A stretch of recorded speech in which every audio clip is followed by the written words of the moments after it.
ಹೇಳಿ. ಈಗ ಹಾಡುತ್ತಿರುವ ಹಾಡು ನಮ್ಮ ಗುರುಗಳಾದ ವಿಜೇಂದ್ರಾಚಾರ್ಯರು ರಚನೆ ಮಾಡಿದ್ರು. ಉಂಟಾದ ತಾಪಕ್ಕೆಲ್ಲ ತಂಗಾಳಿಯಂತೆ ಸೌಖ್ಯ ನೀಡಿ ಮೆರೆದ ಧೀರ ವಿದ್ಯಾಪೀಠದಲ್ಲಿ ಎಲ್ಲದಾಯ ಮಮತೆಯೆಲ್ಲ ಪೂರ್ಣವಾಗಿ ನೀಡಿ ಹೋದರೆಗೆ ನೋಡ ಬನ್ನಿ ನೀವು ಎಲ್ಲ ಜನರೇ. ಎಷ್ಟೇ ಕಷ್ಟ ಬರಲಿ ನೀವು ಭ್ರಷ್ಟರಾಗಬೇಡಿ ಎಂದು ಬಂದು ತಿಳಿಸಿದೆ. ಶುದ್ಧ ಜನ್ಮ ಮಧ್ವರತ್ವ ಬಿಡಿದು ನೀವು ಹಿಕ್ಕಿ ಸತ್ವ ಸೇರಿರಿ. ಮನದ ಮಾತ ಕೇಳಿ ಉಲರಿಗೆಲ್ಲ ಹೇಳಿ ವಿಶ್ವಜಾತಿಯನ್ನು ಹೊಂದಿರಿ. ಧರಣಿನಿ ಎಂಬುದು ಪಾದವಂ ಮುಟ್ಟಿ ಯತಿಯ ಬೇಡುವೆ.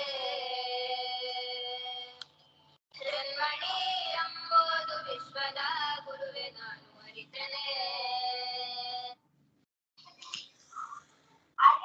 ಹಾ ಹೇಳಿ. ಇಲ್ಲ ಅದು ಗುರುಗಳ ಶಿಷ್ಯ ಒಬ್ರು ವಿಜೇಂದ್ರಾಚಾರ್ಯರು ಅಂತ. ಅದು ಗುರುಗಳ ಮೇಲೆ ಬರೆದ ಪದ್ಯ. ಬಂದ್ರೆ ಅಲ್ಲ.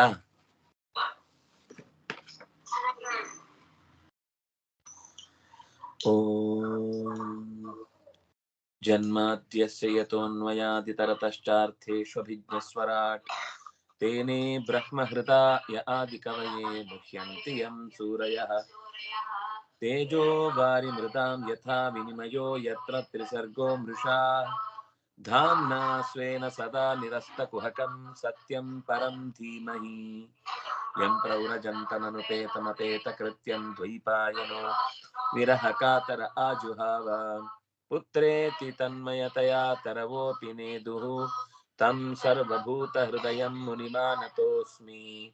ನಾರಾಯಣಂ ನಮಸ್ಕೃತ್ಯ ನರಂ ಚೈವ ನರೋತ್ತಮಂ ದೇವೀಂ ಸರಸ್ವತೀಂ ವ್ಯಾಸಂ ತತೋ ಜಯಮುದೀರಯೇ. ಸ್ವಸ್ತ್ಯಸ್ತು ಸತಾಂ. ಭೂಗೋಳದ ಒಂದು ಭಾಗದ ವರ್ಣನೆಯನ್ನು ಮಾಡುವ ಪ್ರಸಂಗವನ್ನ ನಾವು ನೋಡ್ತಾ ಇದ್ದೆವು. ಅದರಲ್ಲಿ ಇಲಾವೃತ ಖಂಡದ ವಿವರಣೆ ಬಂತು ಅಂತ ನನಗೆ ಹಿಂದೆ ಇದ್ದು ನೆನಪು.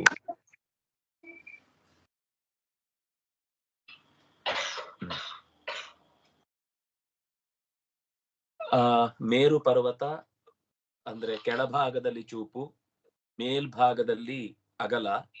ಅದರ 4 ದಿಕ್ಕುಗಳಲ್ಲಿ ಸುಪಾರ್ಶ್ವ, ಕುಮುದ, ಮಂದರ, ಮೇರು ಮಂದರ ಅಂತ ಉಪ ಪರ್ವತಗಳು.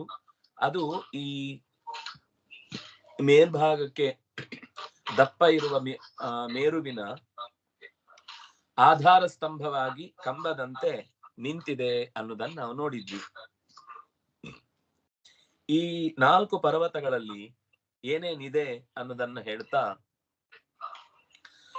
ಚತುರ್ಶ್ವೇತೇಷು ಚೂತ ಜಂಬೂಕ ಕದಂಬ ನ್ಯಗ್ರೋಧಾಶ್ಚತ್ವಾರ ಪಾದಾಃ ಪಪ್ರವರಾಃ ಪಾದಪಪ್ರವರಾಃ ಪರ್ವತಕೇತವಃ ಇವ ಅಧಿಸಹಸ್ರ ಯೋಜನೋನ್ನಾಹಾಃ ತಾವದ್ ವಿತತಯಃ ಶತಯೋಜನ ಪರಿಣಾಹಾಃ.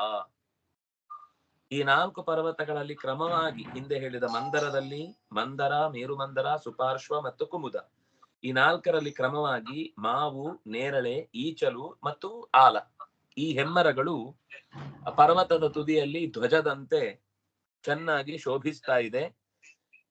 ಸುಮಾರು ಎತ್ತರ. ಇಲ್ಲಿ 1000 ಯೋಜನ ಅಂತ ಹೇಳ್ತಾರೆ. ಈ ಯೋಜನದ ಬಗ್ಗೆ ನಾವು ಅರ್ಥ ಮಾಡ್ಕೊಳ್ಬೇಕಾದ್ರೆ ಯಾವಾಗ್ಲೂ ಕೂಡ ಯೋಜನ ಅಂತಂದ್ರೆ ಕೇವಲ ಈ ಅಡ್ಡದ ಯೋಜನ ಬೇರೆ, ಉದ್ದದ ಯೋಜನ ಬೇರೆ. ಅಡ್ಡದ ಯೋಜನೆ ಆಗುವಾಗ ಸ್ವಲ್ಪ ಜಾಸ್ತಿ ಇರುತ್ತೆ ಅದರ ಮೆಜರ್ಮೆಂಟ್. ಎತ್ತರಕ್ಕೆ ಹೇಳುವಾಗ ಅದರ ಅದು ಒಂದು ಅಂಗುಲ ಅಥವಾ ಒಂದು ಗೇಣು ಅನ್ನುವ ಅರ್ಥದಲ್ಲಿ ಇಟ್ಟುಕೊಂಡು ಪರ್ವತದ ಚಿತ್ರಣವನ್ನ ಹೇಳುವಂತದ್ದು. ಮರಗಳ ಚಿತ್ರಣವನ್ನ ವರ್ಟಿಕಲ್ ಹೇಳುವಾಗ ಒಂದು ತರ, ಹಾರಿಜಾಂಟಲ್ ಹೇಳುವಾಗ ಇನ್ನೊಂದು ತರ ಅನ್ನೋದು ಒಟ್ಟು ಇದರ ಹಿಂದೆ ನಾವು ತಿಳ್ಕೊಳ್ಬೇಕಾದ ಅಂಶ.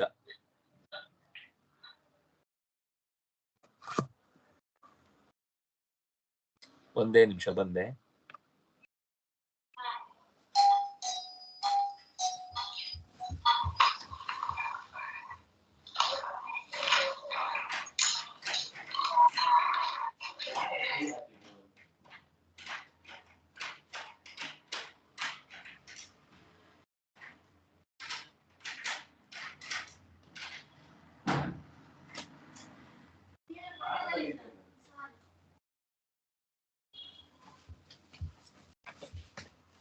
ಕೃಷ್ಣ ಕೃಷ್ಣ.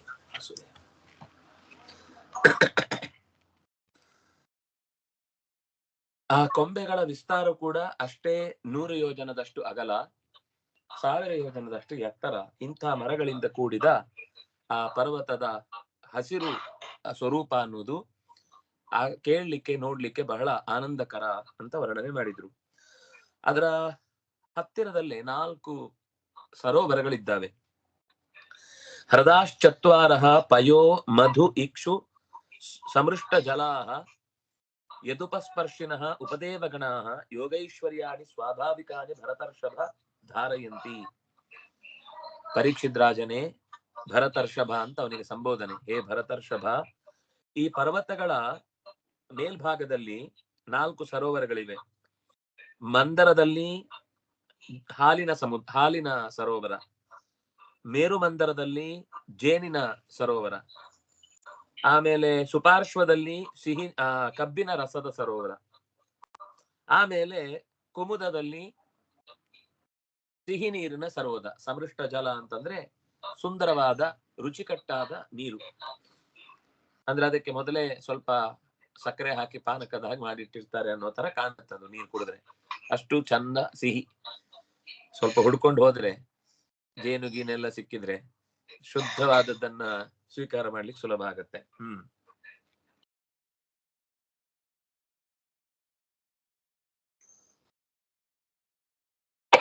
ನಾರಾಯಣ. ದೇವೋದ್ಯಾನಾನಿ ಚ ಭವಂತಿ ಚತ್ವಾರಿ ನಂದನಂ ಚೈತ್ರರಥಂ ವೈಭ್ರಾಜಂ ಸರ್ವತೋ ಭದ್ರಂ ಅಂತ 4 ಅಲ್ಲಿ ಉದ್ಯಾನ ಇದೆ. ಆ ಪರ್ವತದ ಮೇಲ್ಭಾಗದಲ್ಲಿ 4 ಸರೋವರಗಳ ಹಾಗೇನೆ 4 ಉದ್ಯಾನಗಳಿವೆ. ತುಂಬಾ ಸುಂದರವಾದ ಉದ್ಯಾನ. ನಂದನ, ಚೈತ್ರರಥ, ವೈಭ್ರಾಜ, ಸರ್ವತೋಭದ್ರ. ಮಂದರದಲ್ಲಿ ಆಗ ಹೇಳಿದ ಹಾಗೆ ಕ್ರಮದಲ್ಲಿ ಮಂದರ, ಮೇರು ಮಂದರ, ಸುಪಾರ್ಶ್ವ, ಕುಮುದ ಅಂತ ಇಟ್ಟುಕೊಂಡ್ರೆ, ಮಂದರದಲ್ಲಿ ನಂದನ, ಚೈತ್ರರಥದಲ್ಲಿ ಸುಪಾರ್ಶ್ವ ಮೇರು ಮಂದರದಲ್ಲಿ ಚೈತ್ರರಥ, ಸುಪಾರ್ಶ್ವದಲ್ಲಿ ವೈಭ್ರಾಜ, ಕುಮುದದಲ್ಲಿ ಸರ್ವತೋಭದ್ರ. ಯೇಷು ಅಮರ ಪರಿವೃಢಾಃ ಸಹಾಮರ ಲಲಾಮ ಯೂಥ ಪತಯಃ ಉಪದೇವಗಣೈಃ ಉಪಗೀಯಮಾನ ಮಹಿಮಾನಃ ಕಿಲ ವಿಹರಂತಿ. ಈ 4 ದಿವ್ಯ ಉದ್ಯಾನಗಳಲ್ಲಿ ದೇವೋತ್ತಮರು ಮತ್ತು ಉತ್ತಮ ದೇವತಾ ಸ್ತ್ರೀಯರು ಗುಂಪು ಗುಂಪಾಗಿ ವಿಹಾರ ಮಾಡ್ತಾ ಇರ್ತಾರೆ. ತಮ್ಮ ತಮ್ಮ ಕೆಳಗಿನ ದೇವತೆಗಳಿಂದ ಮೇಲಿನ ದೇವತೆಗಳು ಗೌರವಕ್ಕೆ ಪಾತ್ರರಾಗ್ತಾರೆ.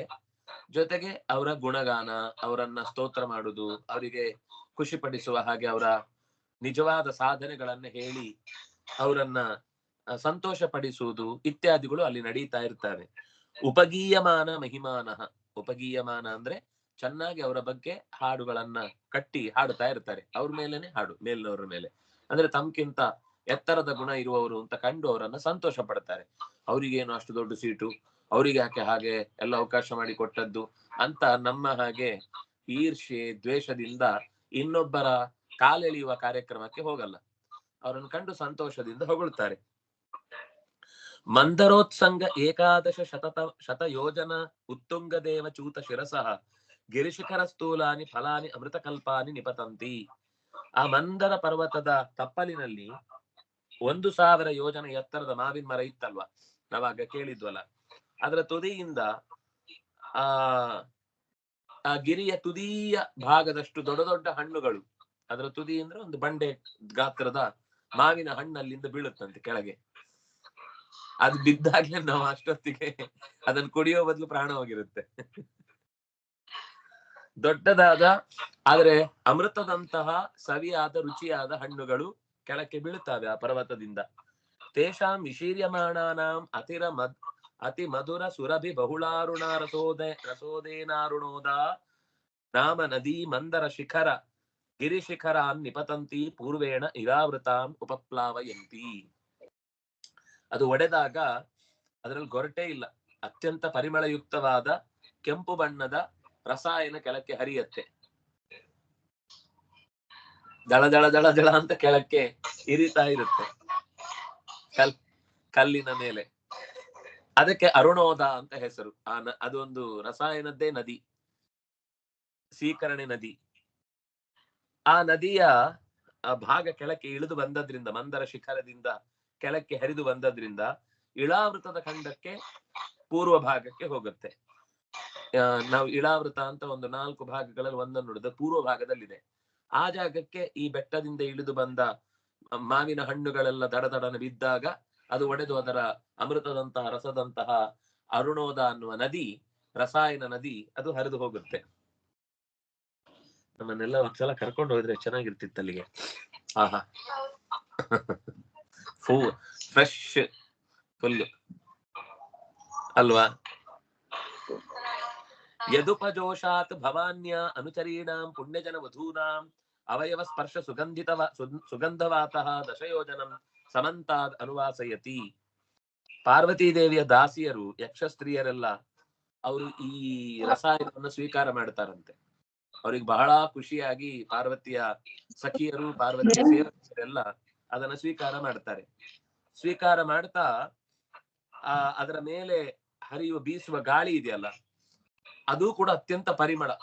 ಎಲ್ಲೋ ರಸಾಯನ ಹರಿತಾ ಇದೆ ಅಂತ ಅವರಿಗೂ ಗೊತ್ತಾಗಿ ಹುಡ್ಕೊಂಡು ಬರ್ಬೇಕು. ಹಾಗೆ ಅತ್ಯಂತ ಪರಿಮಳಯುಕ್ತವಾದ, ಅದಕ್ಕೆ ಒಳ್ಳೆ ಏಲಕ್ಕಿ ಎಲ್ಲ ಹಾಕಿ ಬೆಲ್ಲ ಹಾಕಿ ಚೆನ್ನಾಗಿ ಜಜ್ಜಿ ಮಾಡಿಟ್ಟಿರ್ತಾರೆ ಅನ್ನೋ ಹಾಗೆ ಕಾಣಿಸ್ತಿದೆ ಅದು. ಅದನ್ನ ಸೇವಿಸುವುದ್ರಿಂದ ಅವರ ಮೈಯೆಲ್ಲ ಸುಗಂಧ ಅಂತೆ, ಆ ರಸಾಯನ ಸೇವಿಸಿದ್ದರ ಫಲವಾಗಿ. ಅಷ್ಟು ಪರಿಮಳಯುಕ್ತವಾದ.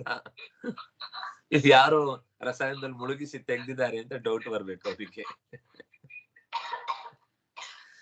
ಏವಂ ಜಂಬೂಫಲಾನಾಂ ಅತ್ಯುಚ್ಚ ನಿಪಾತನ ವಿಶೀರ್ಣಾನಾಂ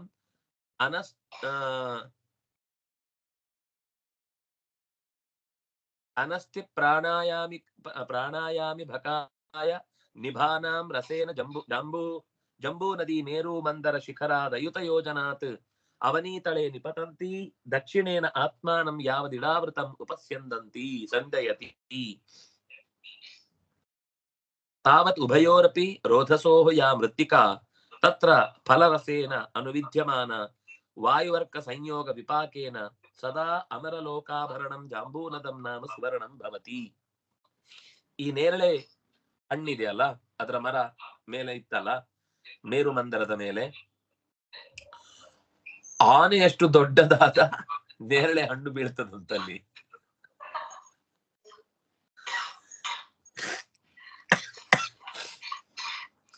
ಅತಿ ಸೂಕ್ಷ್ಮವಾದ ಬೀಜ. ಅಷ್ಟು ದೊಡ್ಡದಿದ್ರೆ ಬೀಜ ಎಷ್ಟು ದೊಡ್ಡದಿರುತ್ತೆ ಅಂತಿಲ್ಲ, ಅತ್ಯಂತ ಸೂಕ್ಷ್ಮವಾದ ಬೀಜ. ಅದು ಬಿದ್ದು ಒಡೆದು ರಸ ಹುಟ್ಟುತ್ತಾ ಕೆಳಕ್ಕೆ ಬರುತ್ತೆ. ಆ ನದಿ ಮೇರುಮಂದರದ 10,000 ಯೋಜನದಷ್ಟು ಎತ್ತರದ ಶಿಖರದಿಂದ ನೆಲಕ್ಕೆ ಧುಮುಕಿ ಇಳಾವೃತ ಖಂಡದ ದಕ್ಷಿಣದ ಭಾಗಕ್ಕೆ ಬಹಳ ದೂರಕ್ಕೆ ಹರ್ಕೊಂಡು ಹೋಗುತ್ತೆ. ಅಷ್ಟು ದೂರ ಹರಿಯುವಾಗ ಎರಡೂ ತೀರದ ಮಣ್ಣು ಆ ರಸದಲ್ಲಿ ನೆನೆದು ಗಾಳಿ ಮತ್ತು ಬಿಸಿಗಳ ವಿಶಿಷ್ಟವಾದ ಪಾಕ ಉಂಟಾದಾಗ ಆ ಮಣ್ಣು ಬಂಗಾರ ಆಗುತ್ತಂತೆ. ಅದಕ್ಕೆ ಜಾಂಬೂನದ ಅಂದ್ರೆ ಬಂಗಾರ ಅಂತ ಅರ್ಥ. ಜಂಬೂ ನದಿಯ ದಡದಲ್ಲಿ ಈ ರಸದ ಪಾಕದಿಂದ ಸೂರ್ಯನ ಬಿಸಿಲು ಮತ್ತು ಆ ನೀರಿನ ಸ್ಪರ್ಶ ಮತ್ತು ಗಾಳಿಯ ತೇವ ಇದೆಲ್ಲ ಸೇರಿ ಅದರಲ್ಲೊಂದು ವಿಶಿಷ್ಟವಾದ ಪಾಕ ಆಗುತ್ತೆ. ಆಗ ಅದು ಬಂಗಾರವಾಗಿ ದೇವಲೋಕದಿಂದ ಗಣಿಗಾರಿಕೆ ಇಲ್ಲಿಂದಲೇ ಮಾಡುವುದು. ಅವರ ಆಭರಣಕ್ಕೆ ಇಲ್ಲಿಂದ ತಗೊಂಡು ಹೋಗ್ತಾನೆ. ಜಾಂಬೂ ನದಾಂಬರಾಧಾರಂ ನಿತಂಬಂ ಚಿಂತ್ಯಮೀಶಿತು ಸ್ವರ್ಣಮಂಜೀರ ಸಂವೀತಂ ಆರೂಢಂ ಜಗದಂಬಯ ಅಂತ ಆ ಲಕ್ಷ್ಮೀದೇವಿ ಮೈ ಮೇಲೆ ಹಾಕಿಕೊಂಡಂತಹ ಆಭರಣ ಈ ಜಾಂಬೂ ನದದ ಮಣ್ಣಿನಿಂದ ಉಂಟಾದ ಬಂಗಾರದ ಆಭರಣಗಳು. ದೇವತಾ ಸ್ತ್ರೀಯರಿಗೆಲ್ಲ ಆ ಕಸೂತಿಗೆ ಹಾಕ್ಲಿಕ್ಕೆ ಬಟ್ಟೆಗೆಲ್ಲ ಇಲ್ಲಿದ್ದೇ ಆ ಬಂಗಾರವನ್ನ ಕೊಟ್ಟು ತಗೊಳ್ತಾರೆ. ಅದು ಒಂದು ಬಟ್ಟೆಯನ್ನ ತಗೊಂಡ್ರೆ ಅದ್ರಲ್ಲಿ ಒಂದು 50,000 ರೂಪಾಯಿದ್ದು ಬಂಗಾರ ಇರುತ್ತೆ ಸೈಡ್ ಅಲ್ಲಿ, ಬರೀ ಜರಿ. ಇನ್ನು ಎಷ್ಟು ನಿಮ್ಗೆ ಜಾಸ್ತಿ ಬೇಕು ಅಂದ್ರೆ ಜಾಸ್ತಿ ಹಾಕ್ತಾರೆ. ಎಷ್ಟು ಮಹಾಕದಂಬ ಸುಪಾರ್ಶ್ವ ನಿಗೂಢ ತಸ್ಯ ಕೋಟರೇಭ್ಯೋ ನಿಸೃತಾಃ ಪಂಚವ್ಯಾಮ ಪರಿಣಾಹಾಃ ಪಂಚ ಮಧುಧಾರಾಃ ಸುಪಾರ್ಶ್ವ ಶಿಖರಾತ್ ಪತಂತ್ಯಃ ಅಪರೇಣ ಆತ್ಮಾನಂ ಇಳಾವೃತಂ ಅನುಮೋದಯಂತಿ ಯಾಃ ವಿಪಭುಂಜಾನಾನಾಂ ಮುಖ ನಿರ್ವಾಸಿತಃ ವಾಯು ಸಮಂತಾತ್ ಶತಯೋಜನಂ ಅನುವಾಸಯತಿ. ಮೂರನೇದು ಸುಪಾರ್ಶ್ವ. ಇದರ ಮೇಲೊಂದು ಈಚಲದ ಮರ, ಅದರ ಪೊಟರೆಯಿಂದ 5 ಮಾರು ಅಗಲ ಗಾತ್ರದ ಜೇನಿನ ಧಾರೆ ಹರಿದು ಬರುತ್ತಂತೆ. 5 ಮಾರು ಅಗಲದ ಜೇನಿನ ಧಾರೆ ಮೇಲಿನಿಂದ ಇಳಿದು ಕೆಳಕ್ಕೆ ಹರಿಯುತ್ತೆ. ಆ ಧಾರೆಗಳು ಹರಿಯುವುದು 5 ಕಡೆ, ಆ ಬೆಟ್ಟದ 5 ಕಡೆ. ಅದು ಸುಪಾರ್ಶ್ವ ಶಿಖರದಿಂದ ಕೆಳಕ್ಕೆ ಬಿದ್ದು ಇಳಾವೃತ ಖಂಡದ ಪಶ್ಚಿಮ ಭಾಗವನ್ನ ಪರಿಮಳಗೊಳಿಸುತ್ತೆ. ಒಂದೊಂದೇ ಭಾಗವನ್ನು ಹೇಳ್ತಾ ಇದ್ದಾರೆ. ಅವುಗಳನ್ನ ಯಾರು ಸ್ವೀಕಾರ ಮಾಡ್ತಾರೋ ಅವರು ಮಾತಾಡಿದ್ರೆ ಅವ್ರ ಮಾತಿನಲ್ಲೇ ಪರಿಮಳ. ಅದ್ಯಾವ್ದೋ ಟೂತ್ ಪೇಸ್ಟ್ ಹಾಕೊಂಡು ಅಂದ್ರೆ ಪಕ್ಕದವರಿಗೆಲ್ಲ ಖುಷಿ ಆಗುತ್ತಲ್ಲ, ಅದು ಇಲ್ಲಿದ್ದೆ ಅದು. ಅವ್ರು ಮಾತಾಡಿದ್ರೆ ಅದರ ಗಾಳಿ ಸುತ್ತಲೂ 100 ಯೋಜನದಷ್ಟು ಜಾಗಕ್ಕೆ ಅವರೊಂದು ಅಂತ ನಕ್ಕರೆ ಇಡೀ ಊರಿಗೆ ಪರಿಮಳ. ಅಂತಹದ್ದೊಂದು ವಿಶಿಷ್ಟವಾದ ಜೇನು, ಸಿಹಿಯಾದ ಜೇನು, ರುಚಿಯಾದ ಜೇನು, ಪರಿಮಳಯುಕ್ತವಾದ ಜೇನು. ಅದು ದೇವಲೋಕದ ಹೂಗಳಿಂದ ದುಂಬಿಗಳು ಹೊತ್ತು ತಂದಂತಹ ಸಂಗ್ರಹವನ್ನ ಈ ಈಚಲು ಮರದ ಪೊಟರೆಯಲ್ಲಿ ನಿರಂತರ ಸಂಗ್ರಹ ಮಾಡ್ತಾ ಇರ್ತಾವೆ. ಆದ್ರಿಂದಾಗಿ ಅದು ಹರಿದು ಬರುವಾಗ ಅಷ್ಟು ಪರಿಮಳಯುಕ್ತವಾಗಿ ಹರಿದು ಬರುತ್ತೆ. ಏವಂ ಕುಮುದ ನಿರೂಢೋ ಯಶ್ ಶತಬಲೋ ನಾಮ ವಟಸ್ತಸ್ಯ ಸ್ಕಂಧೇಭ್ಯೋ ಅರ್ವಾಚೀನಾಃ ಪಯೋದಧಿ ಘೃತ ಮಧು ಗುಡಾನ್ನಾದಿ ಅಂಬರ ಶಯ್ಯಾಸನಾಭರಣಾದಯಃ ಸರ್ವಕಾಮದುಗಾಃ ನದಾಃ ಕುಮುದಾಗ್ರಾತ್ ಪತಂತಃ ಉತ್ತರೇಣ ಇಳಾವೃತಂ ಉಪಭೋಜಯಂತಿ. ಯಾನ್ ಉಪಯುಂಜಾನಾನಾಂ ನ ಕದಾಚಿತ್ ಕ್ವಚಿದಪಿ ಪ್ರಜಾನಾಂ ವಲಿ ಫಲಿತ ಕ್ಲಮ ಸ್ವೇದ ದೌರ್ಗಂಧ್ಯ ಜರಾಂ ಅಯಾಪ ಮೃತ್ಯು ಶೀತೋಷ್ಣ ವೈವರ್ಣ್ಯ ಉಪಸರ್ಗಾದಯಃ ತಾಪ ವಿಶೇಷಾಃ ನ ಭವಂತಿ ಯಾವಜ್ಜೀವಂ ಸುಖಂ ನಿರತಿಶಯಮೇವ. ಈ ಕುಮುದ ಪರ್ವತದ ಮೇಲೆ ಒಂದು ಆಲದ ಮರ ಇದೆ. ಆಲದ ಮರದ ಹೆಸರು ಶತವಲ ಅಂತ. ವಲ ಅಂದ್ರೆ ಬಿಳಲು, 100 ಬಿಳಲುಗಳಿಂದ ತುಂಬಿಕೊಂಡಂತಹ ಇಡೀ ಪರ್ವತ ಅದು. ಆ ಮರದ ಕೊಂಬೆಗಳಿಂದ ಬಯಸಿದಾಗ ಎಲ್ಲ ವಸ್ತುಗಳನ್ನು ಅದು ಕೊಡುವಷ್ಟು ಅದಕ್ಕೆ ಶಕ್ತಿ ಇದೆ. ಹಾಗೆ ವಸ್ತುಗಳನ್ನೇನ್ ಬಯಸಿದ್ರು ಅದು ನದಿಯ ಹಾಗೆ ಹರಿದು ಕೆಳಗೆ ಬಂದ್ಬಿಡುತ್ತೆ. ಅವು ಏನ್ ಬಯಸಿದ್ರು ಅದರದ್ದೇ ನದಿ. ಹಾಲ್ ಬೇಕು ಅಂದ್ರೆ ಹಾಲಿನ ನದಿ, ನೀರ್ ಬೇಕು ಅಂದ್ರೆ ನೀರಿನ ನದಿ, ಮೊಸರು ಬೇಕು ಅಂದ್ರೆ ಮೊಸರಿನ ನದಿ. ಏನ್ ಬಯಸ್ತೀವೋ ಅದು ಕೆಳಗೆ ಇಳಿದು ಬರ್ತಾ ಇರುತ್ತೆ. ಬೀಳಲ್ಲಲ್ವಾ, ಬಯಸಿದ್ದೆಲ್ಲ ಕೆಳಗೆ ಬರ್ತಾ ಇರುತ್ತೆ. ಚೆನ್ನಾಗಿರುತ್ತಲ್ಲ. ಜೇನು, ಬೆಲ್ಲ, ಅನ್ನ, ಭಕ್ಷ್ಯ, ವಸ್ತ್ರ, ಹಾಸಿಗೆ, ಆಭರಣ ಮೊದಲಾದ ಎಲ್ಲ ಪದಾರ್ಥಗಳೂ ಕೂಡ ಬೇಕು ಅಂತ ಬಯಸಿದ ತಕ್ಷಣ ಅದರಿಂದ ಸಮುದ್ರದಂತೆ, ನದಿಗಳಂತೆ ಹರಿದು ಬರ್ತಾ ಇರುತ್ತೆ. ಅದು ಇಳಾವೃತ ಖಂಡದ ಉತ್ತರದ ಭಾಗದ ಜನರಿಗೆ ಸುಖ ಕೊಡುತ್ತೆ. ಈ ನದಿಯ ನೀರನ್ನ ಸೇವಿಸುವ ಜನರಿಗೆ ಚರ್ಮ ಸುಕ್ಕಾಗುವುದಿಲ್ಲ, ಕಣ್ಣು ಇಳಿ ಬೀಳುವುದಿಲ್ಲ, ಕಣ್ಣಿನ ಗುಡ್ಡೆ ಕಪ್ಪಾಗುವುದಿಲ್ಲ, ಆಮೇಲೆ ದೇಹಕ್ಕೆ ಉಷ್ಣ ಆಗಿ ಗುಳ್ಳೆ ಆಗುದಿಲ್ಲ, ಆಮೇಲೆ ಆಯಾಸ ಆಗುದಿಲ್ಲ, ಅವರಿಗೆ ಬೆವರು ಬರಲ್ಲ, ಅವರ ಮೈಯಿಂದ ದುರ್ಗಂಧ ಯಾವತ್ತೂ ಇಲ್ಲ, ಅವರ ಬಾಯಿ ವಾಸನೆ ಬರಲ್ಲ. ಅವರ ಕಣ್ಣೆಲ್ಲ ಮಬ್ಬಾಗಿ ಕಣ್ ಕಾಣದೇ ಇರುದು, ಕಿವಿ ಕೇಳದಾಗಿರುದು, ನಾಲಿಗೆ ತಿರುಗದಾಗಿರುದು, ನಡೆಯುವಾಗ 3ನೇ ಕೋಲ್ ಬೇಕು ಅಂತ ದಂಡ ಹಿಡ್ಕೊಳ್ಳುದು, ಈ ಸ್ಥಿತಿ ಅವ್ರಿಗೆ ಬರಲ್ಲ. ಆಮೇಲೆ ಬಿದ್ದು ಗಾಯ ಆಯ್ತು ಅಂತ ಗಾಯ ಆಗುದಿಲ್ಲ, ಬಿದ್ರೆ ಆರಾಮಾಗಿರುತ್ತೆ.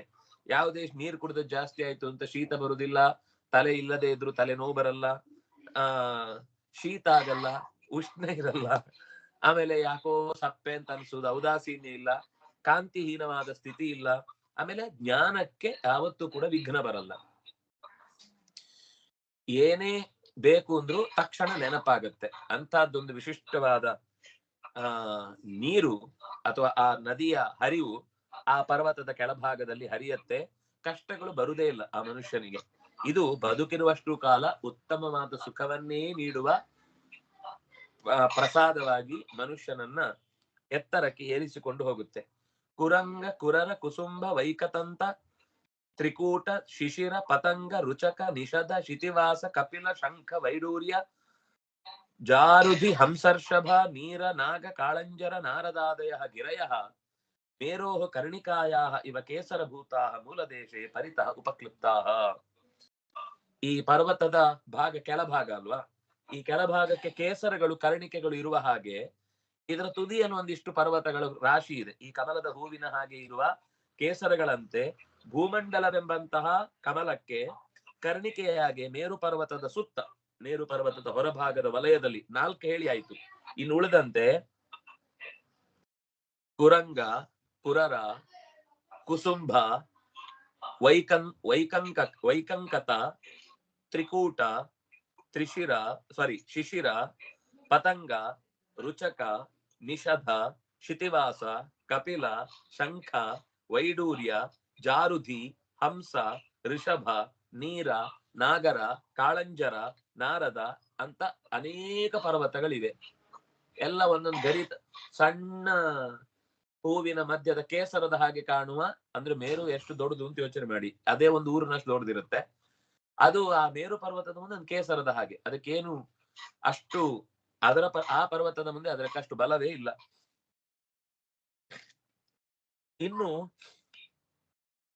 ಜಠರ ದೇವಕೂಟವು ಮೇರುಂ ಪೂರ್ವೇಣ 18 ಯೋಜನ ಸಹಸ್ರವು ಉದಗಾಯತೌ ದ್ವಿಸಾಹಸ್ರಂ ಪೃಥುತ್ತುಂಗೌ ಭವತಃ ಏವಂ ಅಪರೇಣ ಪವನ ಪಾರಿಯಾತ್ರೌ ದಕ್ಷಿಣೇನ ಕೈಲಾಸ ಕರವೀರೌ ಪ್ರಾಗಾಯತೌ ಉತ್ತರತಃ ಶೃಂಗ ಮಕರೌ ಇತ್ಯಷ್ಟಭಿಃ ಏತೈಃ ಪರಿಸೃತಃ ಅಗ್ನಿರಿವ ಪರಿತಃ ಮೇರುಃ ಚಕಾಸ್ತಿ ಕಾಂಚನಗಿರಿಃ. ಮೇರುವಿನ ಪೂರ್ವ ಭಾಗಕ್ಕೆ ಮಂದರ ಅಂತ ಒಂದು ಪರ್ವತ ಬಂತಲ್ಲ, ಅದಕ್ಕಿಂತ ಮಧ್ಯದಲ್ಲಿ ಅಂದ್ರೆ ದಕ್ಷಿಣ ಅಂತ ಅರ್ಥ. ದಕ್ಷಿಣದ ಭಾಗದಲ್ಲಿ ಜಠರ, ದೇವಕೂಟ ಎನ್ನುವ 2 ಪರ್ವತ ಇದೆ. ಅದು 18,000 ಯೋಜನ ಉದ್ದ, ಅದರದ್ದು 2,000 ಯೋಜನ ಅಗಲ. ಅದು ಅಷ್ಟೇ ಎತ್ತರ, 2,000 ಎತ್ತರಕ್ಕೂ ಇದೆ, 2,000 ಯೋಜನದಷ್ಟು ಎತ್ತರ. ಈ ಮೇರುವಿನ ಪಶ್ಚಿಮಕ್ಕೆ ಸುಪಾರ್ಶ್ವ ಅಂತಿದೆ. ಅದರ ಆಚೆಗೆ ಪವನ ಮತ್ತು ಪಾರಿಯಾತ್ರ ಅಂತ 2 ಪರ್ವತ, ಪವನ ಮತ್ತು ಪಾರಿಯಾತ್ರ ಅಂದ್ರೆ ಸುಪಾರ್ಶ್ವದ ಹತ್ತಿರಕ್ಕೆ. ಅದು ಸೇಮ್ ಹಾಗೆ 18,000 ಯೋಜನ ಉದ್ದ, 2,000 ಯೋಜನ ಅಗಲ ಮತ್ತು 2,000 ಯೋಜನ ಎತ್ತರ. ಮೇರುವಿನಿಂದ ದಕ್ಷಿಣದಲ್ಲಿ ಮೇರು ಮಂದರ ಇದೆ. ಈ ಮೇರು ಮಂದರದ ಹೊರಭಾಗಕ್ಕೆ 2 ಪರ್ವತ, ಒಂದು ಕೈಲಾಸ, ಒಂದು ಕರವೀರ. ಕೈಲಾಸ ಪರ್ವತ ಮತ್ತೊಂದು ಕರವೀರ ಪರ್ವತ. ಇದು ಸೇಮ್ 18,000 ಯೋಜನ ಯುದ್ಧ, 2,000 ಯೋಜನ ಅಗಲ, 2,000 ಯೋಜನ ಎತ್ತರ. ಇದು ಪಶ್ಚಿಮ ಮುಖವಾಗಿ, ಪೂರ್ವ ಪಶ್ಚಿಮ ಮುಖವಾಗಿ ಹರಡಿದೆ. ಮೇರುವಿನ ಉತ್ತರದಲ್ಲಿರುವಂತಹದ್ದು ಕುಮುದ. ಇದಕ್ಕೆ 2 ಪರ್ವತಗಳು, ಮತ್ತೆ ಶೃಂಗ ಮತ್ತು ಮಕರ. ಇದು ಸೇಮ್ 18,000 ಯೋಜನ ಉದ್ದ, 2,000 ಯೋಜನ ಅಗಲ, 2,000 ಯೋಜನ ಎತ್ತರ. ಹೀಗೆ ದರ್ಭೆಯನ್ನ ಯಜ್ಞದಲ್ಲಿ ಪರಿಸ್ತರಣ ಹಾಕುವಾಗ ಹೇಗೆ ಕಾಣುತ್ತೋ ಹಾಗೆ ಈ ಪರ್ವತಗಳು ಪರಿಸ್ತರಣದಂತೆ ಎಲ್ಲಾ ಪರ್ವತಕ್ಕೂ ಅಕ್ಕಪಕ್ಕ, ಅಂದ್ರೆ ಒಂದು ಪೂರ್ವ, ಪಶ್ಚಿಮ, ಉತ್ತರ, ದಕ್ಷಿಣ ಹಾಕಿದ್ರು. ಆ ಪೂರ್ವದಲ್ಲಿರುವ ಎಡಬಲದಲ್ಲಿ,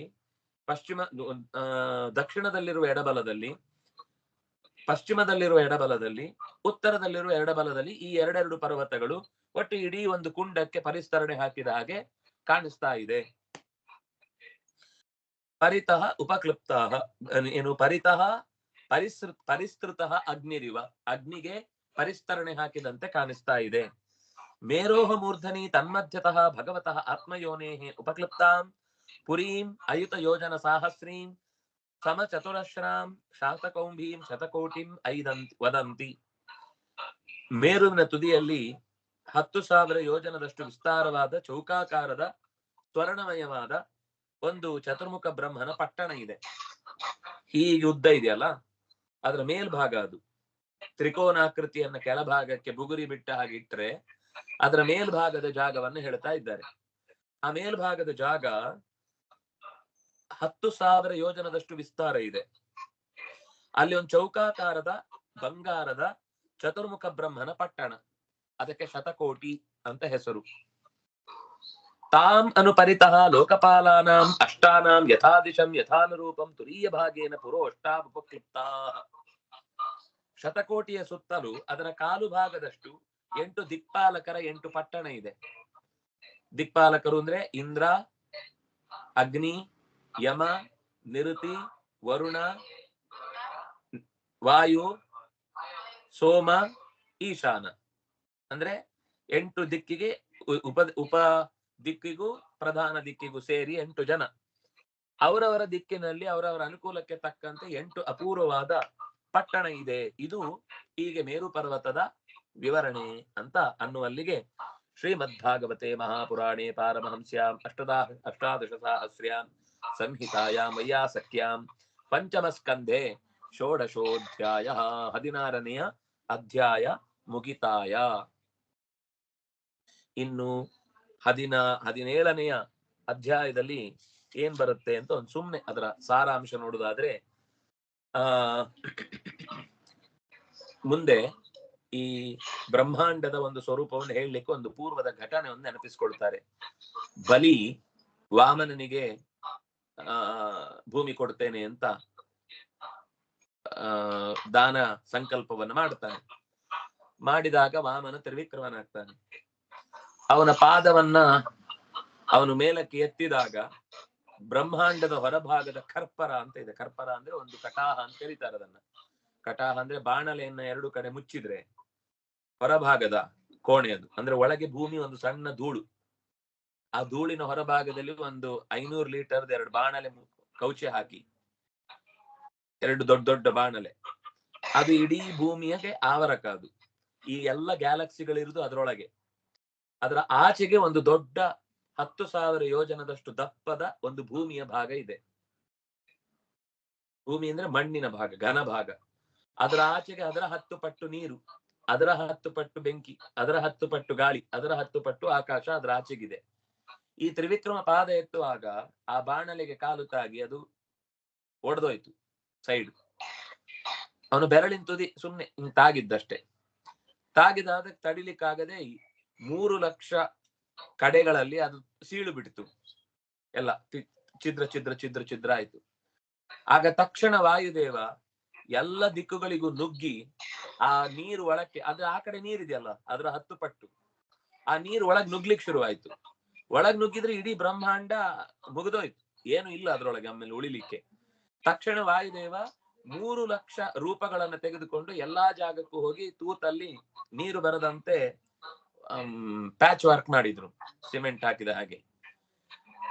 ಯಾಕಂದ್ರೆ ನೀರನ್ನ ಸುಲಭದಲ್ಲಿ ನೀವು ಬಂದ್ ಮಾಡ್ಲಿಕ್ಕೆ ಆಗಲ್ಲ. ಅದು ಸ್ವಲ್ಪ ಹೊತ್ತು ಬಿಟ್ಟ ಮೇಲಾದ್ರೂ ಮತ್ತೆ ಇನ್ನೊಂದ್ ಕಡೆಯಿಂದ ತೂತಾಗಿ ಹೊರಗೆ ಬರುತ್ತೆ.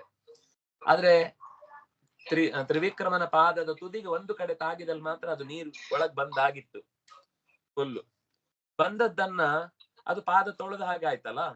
ಆಗ ತಕ್ಷಣ ಚತುರ್ಮುಖ ಓಡಿ ಬಂದು ತನ್ನ ಗಿಂಡಿಯಲ್ಲಿ ಕಮಂಡಲುವಿನಲ್ಲಿ ಅದನ್ನು ಹಿಡ್ಕೊಂಡಾಗ ಅದು ದೇವಲೋಕಕ್ಕೆ ಕೊಟ್ಟ. ಅದು ದೇವಗಂಗೆ ಆಯ್ತು. ಅದರ ಕಥೆ ಮತ್ತೆ ಮುಂದೆ ಬರುತ್ತೆ. ಗಂಗೆ ಹೇಗೆ ಬಂದ್ಲು, ಅಲ್ಲಿಂದ ಬಂದ ನೀರು ಮತ್ತೆ 4 ವಿಭಾಗ ಆಗಿ ಮೇರು ಪರ್ವತದ ಅತ್ತ ಇತ್ತ ಸುತ್ತಮುತ್ತ ಎಲ್ಲ ಬರುವಾಗ ಭಗೀರಥನ ಪ್ರಯತ್ನದಿಂದ ಅದು ಭೂಮಿಗೆ ಸಿಕ್ಕಿತು ಅನ್ನುವ ಕಥೆಯನ್ನ ಮತ್ತೆ ಮುಂದೆ ಹೇಳುತ್ತೆ. ನಾಳೆ ಅದರ ಭಾಗವನ್ನ ಕೇಳೋಣ.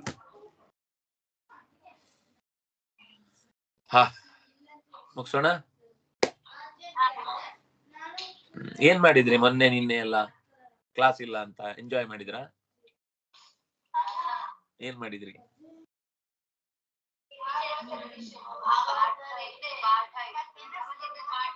ಏನ್ ಪಾಠ? ದಿನಕರಿನ? ದಿನಚರಿ ಅಂದ್ರೆ ಏನದು?